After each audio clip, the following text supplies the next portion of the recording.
থাকতে পারবেন না।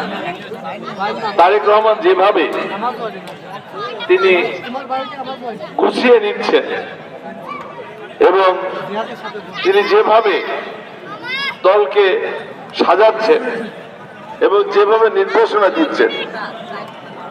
নিচ্ছেন সেটি তিনি বাস্তবায়ন করবেন এদেশে।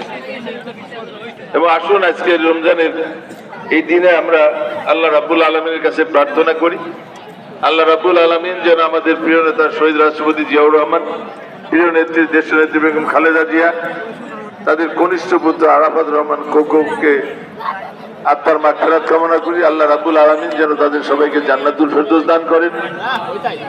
আর আমাদের প্রিয় নেতা তারেক রহমান, যিনি আমাদের আশার বাতি ঘর,